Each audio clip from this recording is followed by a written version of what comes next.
Hello everyone, I am Tanushree and I welcome you all to Tanushree's English Hub. So without further ado, let's get straight into the video. Do you know Jessica is going to London next week? Oh really? Well, I didn't knew that. Oops. मुझे तो I didn't know that बोलना था. Tell me guys, क्या आप भी ऐसे situation face करते हैं जहां आपको पता तो है कि क्या बोलना था पर गलती से कुछ और निकल जाता है मुंह से? Isn't it? Even the fluent speakers make such tiny but tricky mistakes every day, saying something like, I didn't knew it, instead of saying, I didn't know that. So today we'll uncover the most common English mistakes that people often make. So what are you waiting for? Without further ado, let's get straight into the video. चलिए अब देखते हैं English mistake number 1. उसे तो चाय पसंद नहीं है. इसकी इंग्लिश क्या होगी? He do not like tea? This is wrong. He does not like tea. या शॉर्ट फॉर्म में आप बोल सकते हैं he doesn't like tea. उसे चाय पसंद नहीं है. He doesn't like tea. Alright? चलिए अब देखते हैं नेक्स्ट वन. उसने गलती की. इसकी इंग्लिश क्या होगी? She did a mistake. This is wrong again. इसकी करेक्ट फॉर्म होगी she made a mistake. उसने एक गलती की. She made a mistake. All right. Moving ahead, let's see the next one. मेरी एक कार है.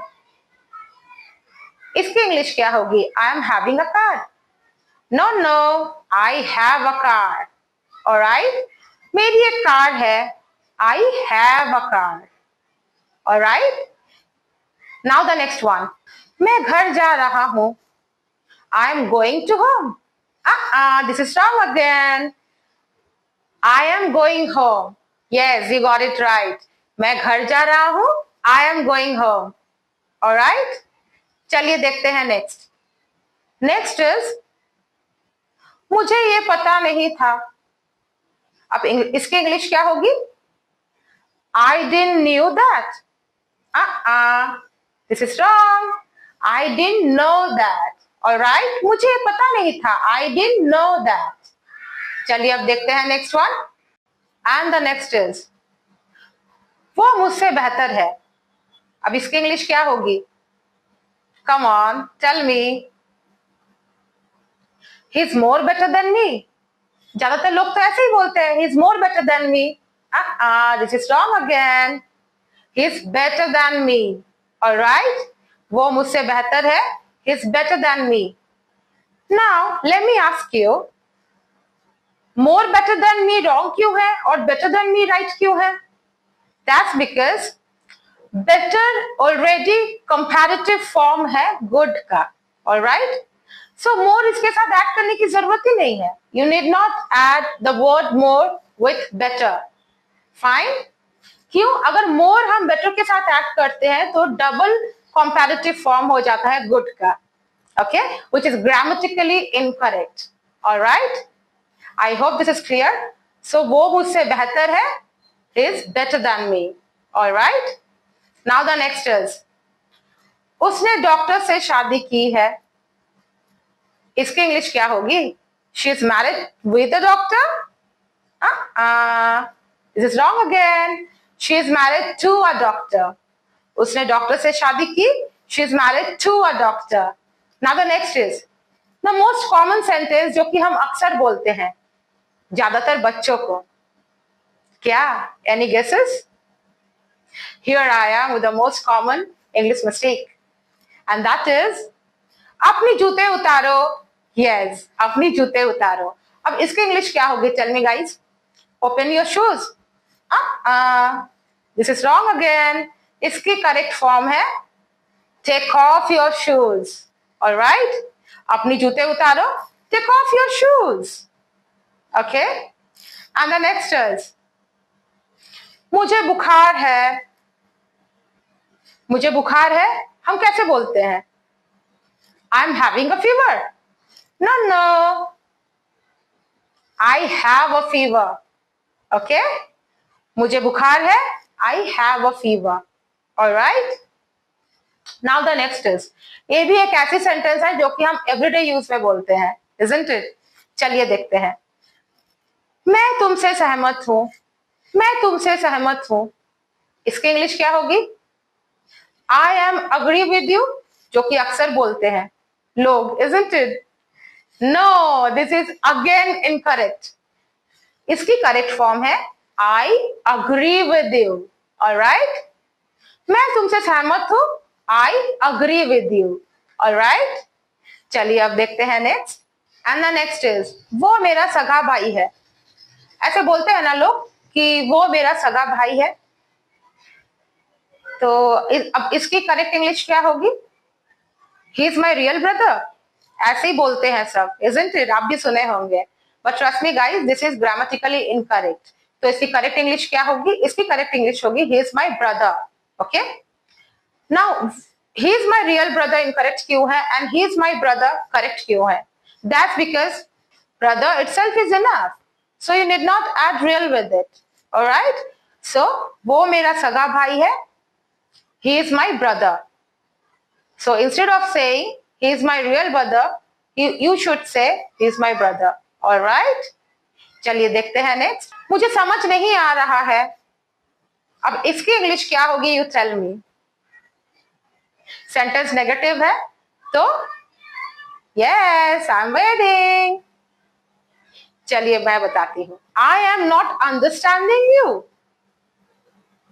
सोचिए सोचिए, क्या ये सही इंग्लिश है? This is wrong again. I am what? I don't understand you. Alright? मैं तुम्हें समझ नहीं पा रही हूं या मैं समझ नहीं पा रही हूं। किसी भी चीज को अगर हमें बोलना होता है कि मुझे समझ नहीं आ रहा है या मैं समझ नहीं पा रही हूं, so instead of saying I'm not understanding, you should always say I don't understand. Alright? मैं समझ नहीं पा रही हूं या मुझे समझ नहीं आ रहा है, I don't understand that. Okay? Alright? चलिए बढ़ते हैं आगे। एंड द नेक्स्ट इज, तुम कहां जा रहे हो? This is the most common question I think, right? जो कि हम हमेशा पूछते हैं एवरीडे लाइफ में, तुम कहां जा रहे हो? अब इसकी इंग्लिश क्या होगी? Tell me. आप बहुत बारी ऐसे सुने होंगे कि लोग बोलते हैं where you are going, alright? where you are going, alright? लेकिन टेल मी गाइस, क्या ये करेक्ट फॉर्म ऑफ क्वेश्चन है? वैसे तो सेंटेंस ग्रामेटिकली इनकरेक्ट नहीं है, उतनी भी इनकरेक्ट नहीं है, where you are going is fine, but then in terms of question this is wrong. Why? Whenever we make a question, we should always follow a correct word order. Okay? जब भी हम question बनाते हैं हमें correct word order को follow करना होता है, ऑलराइट? चलिए अब देखते हैं इसमें करेक्ट वर्ड ऑर्डर क्या है, आई मीन इसमें करेक्ट वर्ड्स के सीक्वेंस क्या है। इसमें फर्स्ट ऑफ ऑल आएगा एक क्वेश्चन वर्ड, बिकॉज ये क्वेश्चन है तो एक क्वेश्चन वर्ड आएगा, तो इसमें क्वेश्चन वर्ड क्या है? where is the question word here? All right, so the first question word is where. So where plus an auxiliary verb या फिर आप हेल्पिंग वर्ब भी बोल सकते हैं। यहाँ पर इस सेंटेंस में हेल्पिंग वर्ब क्या है? where प्लस यहाँ हेल्पिंग वर्ब है are. All right, where plus are plus subject. Subject is you. All right, so where plus are plus you plus rest of the sentence. This is the correct word sequence, or you can say the correct word order for the question. All right, so in order to make a question, you should always keep in mind that you should always go for the correct word order. All right, so तुम कहाँ जा रहे हो? Where are you going? All right, so तुम कहाँ जा रहे हो? Instead of saying where you are going, you should always say where are you going. So where plus are plus you plus rest of the sentence. That's it. है ना easy? Practice कीजिएगा, okay? So moving ahead, the next is, वो दिल्ली से आया है। अब इसकी English क्या होगी? Tell me. He is coming from a Delhi. या he is coming from Delhi. क्या आप अक्सर सुने होंगे लोग बोलते हैं ना he is coming from Delhi, वो दिल्ली से आया है, he is coming from Delhi. This is grammatically incorrect. The correct sentences क्या थी? इसमें दो तरह की सेंटेंस हो सकती है। Number one is he came from Delhi, वो दिल्ली से आया है। ओके, पास्ट में ऑलरेडी काम बीत चुका है, काम हो चुका है, वो आ चुका है। So he came from Delhi, because came is the past form of the word come. Alright, he came from Delhi means वो दिल्ली से आ चुका है। ऑलराइट, अब दूसरी सेंटेंस इसमें ये भी हो सकती है, he come from Delhi. He come from Delhi का मतलब क्या है? Any idea? He come from Delhi का मतलब है वो दिल्ली से आया है, मीन्स यहां मतलब है वो अभी अभी दिल्ली से आया है। rather than that he belongs to Delhi. all right, means मे भी ऐसा हो सकता है कि दिल्ली उसका बर्थ प्लेस हो, इसका या उसका ओरिजिन हो, या he has been grown up there, मे भी हो सकता है। Right, so he came from Delhi का मतलब है वो दिल्ली से आया है, जो कि ऑलरेडी आ चुका है। came means past form of come, he came from Delhi, वो दिल्ली से आ चुका है। ऑलराइट, एंड इसका नेक्स्ट फॉर्म हो सकता है he come from Delhi means he belongs to Delhi. Alright, मे भी हो सकता है उसका बर्थ प्लेस हो या वो वहीं पे पला बड़ा हो। Alright, so instead of using वो दिल्ली से आया है जब बोलना हो, या वो पटना से आया है, किसी भी जगह से कोई आया हो, इसको जब बोलना है तो always keep this in mind, this sequence of sentences. Okay, और instead of saying he is coming from Delhi, do use these sentences keeping in mind the situation. all right, चलिए moving ahead, देखते हैं next sentence. अब हम बहुत बार ऐसा बोलते हैं ना, बहुत बारी हम ऐसे बोलते हैं कि वो कल आया था। अब वो कल आया था जो कि एक्शन ऑलरेडी पास्ट में हो चुका है। ऑलराइट, सो कम का अगेन पास्ट टेंस, वो कल आया था, he came yesterday. ऑलराइट, लेकिन वो कल आया था, इसको हम लोग अक्सर क्या बोलते हैं? अक्सर हम क्या सुनते हैं, लोग क्या बोलते हैं? he is come yesterday, isn't it? मैंने भी अक्सर लोगों को सुना है बोलते हैं he is come yesterday, but trust me guys, this is an incorrect sentence. all right, so इसकी करेक्ट फॉर्म क्या होगी? he came yesterday. all right, वो कल आया था, he is come yesterday. wrong again, he came yesterday. all right, चलिए बढ़ते आगे और देखते हैं हमारा लास्ट सेंटेंस। कभी कभी हम ऐसा बोलते हैं ना कि वो पिछले 5 साल से यही रह रहा है, वो पिछले 5 साल से यही रह रहा है। ऑलराइट, तो इसकी इंग्लिश क्या क्या सुने हैं आप? क्या बोलते हैं लोग इसकी इंग्लिश? अक्सर इसकी इंग्लिश लोग बोलते हैं he is living here since 5 years. right, मैंने तो ऐसा सुना है भाई, but trust me guys, this is again wrong. okay, इसकी करेक्ट फॉर्म होगी he has been living here for 5 years. वो 5 साल से यहाँ रह रहा है, he has been living here for 5 years. okay, I hope this is clear. अब एक सेंटेंस आप बनाइए, मैं यहाँ 5 साल से रह रही हूँ। ऑलराइट, मैं यहाँ 5 साल से रह रही हूँ।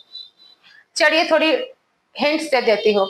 जब कुछ चीज हम लोग पास्ट में शुरू करते हैं और अभी तक कॉन्टिन्यूअसली करते रहते हैं उसको, अभी तक प्रेजेंट में करते रहते हैं उसको, तो कौन सा फॉर्म लगाते हैं? हैज बीन प्लस वर्ब का ing। ऑलराइट, और यहाँ ड्यूरेशन मेंशन है तो क्या लगेगा? फॉर या सिंस, सोच के लगाइएगा। आई होप आपको आ जाएगा। अगर फिर भी कोई प्रॉब्लम है, do let me know in the comment section. Alright, चलिए मिलते हैं नेक्स्ट वीडियो में। Till then stay happy, stay blessed, bye bye.